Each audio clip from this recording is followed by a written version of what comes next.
positioned above the tent so it would be in the camera. And they just moved. What was that? Oh my God! He just got shot! Holy shit! Holy shit! Above the tent so it would be in the camera. He just got shot! Holy shit! Holy shit!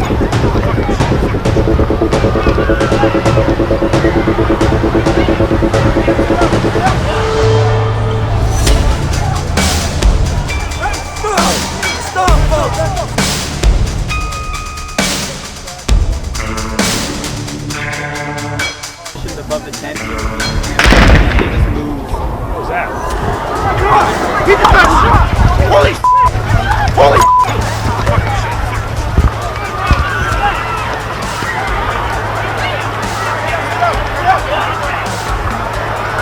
There's been a shooting. There's been a shooting. We heard shots. We heard shots.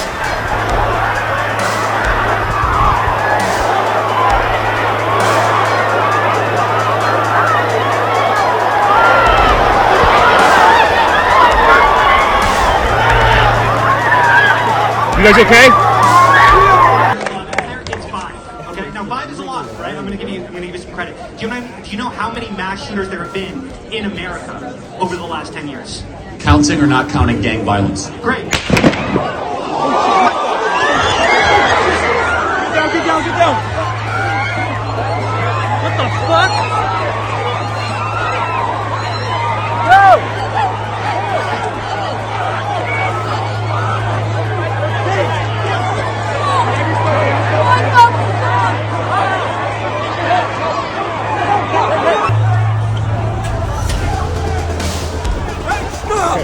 Stop, folks!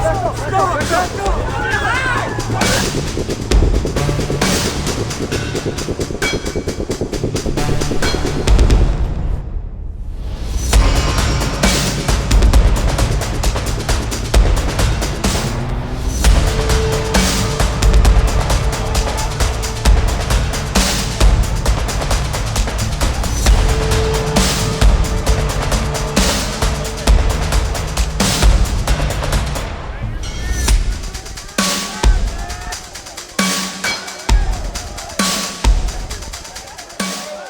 I turned to look back because it sounded like the shot came from behind me and down into there. And then I just saw everybody start to drop. So I dropped. I wasn't too worried because I didn't hear any more gunshots, but you never know. And then I just heard the crowd start yelling, "Run!" And so we just all got up and left. So I didn't see them get apprehend the what they think is the alleged shooter. When I looked back up to the stage, when I got up, Charlie was already gone. So that's basically what I saw. There wasn't security checkpoints.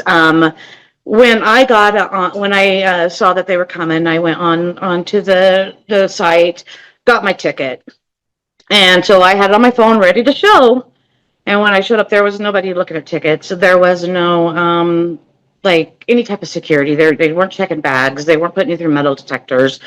There was some cops, some police officers. I don't know how many. There just wasn't any security really, and that kind of had me nervous when I was there. I was thinking, what's going to prevent anybody that wants to try to do something from happening? And the next thing you know, it happens. Our nation is broken. We've had political assassinations recently in Minnesota. We had an attempted assassination on the governor of Pennsylvania. And we had an attempted assassination on a presidential candidate and former president of the United States, and now current president of the United States. Nothing I say can unite us as a country. Nothing I can say right now can fix what is broken. Nothing I can say can bring back Charlie Kirk. Our hearts are broken. We mourn with his wife, his children, his family, his friends. We mourn as a nation. If anyone in the sound of my voice celebrated even a little bit at the news of this shooting, I would beg you to look in the mirror and to see if you can find a better angel in there somewhere. I don't care what his politics are. I care that he was an American. We desperately need our country. We desperately need leaders in our country.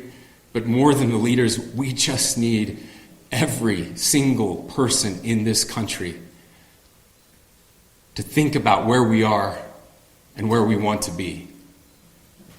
To ask ourselves, is this it? Is this what 250 years has wrought on us?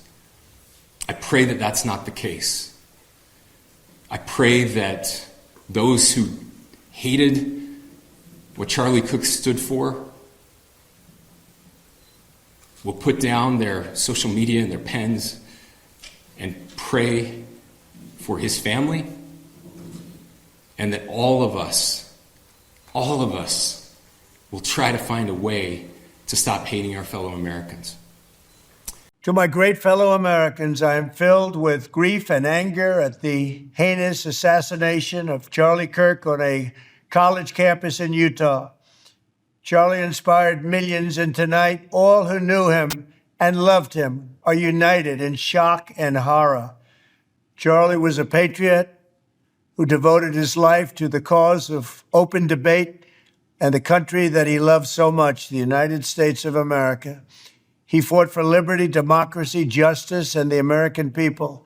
He's a martyr for truth and freedom, and there's never been anyone who was so respected by youth. Charlie was also a man of deep, deep faith, and we take comfort in the knowledge that he is now at peace with God in heaven. Our prayers are with his wife, Erica, the two young, beloved children, and his entire family, who he loved more than anything in the world. We ask God to watch over them in this terrible hour of heartache and pain. This is a dark moment for America. Charlie Kirk traveled the nation, joyfully engaging with everyone interested in good faith debate. His mission was to bring young people into the political process, which he did better than anybody ever, to share his love of country and to spread the simple words of common sense. On campuses nationwide, he championed his ideas with courage, logic, humor, and grace.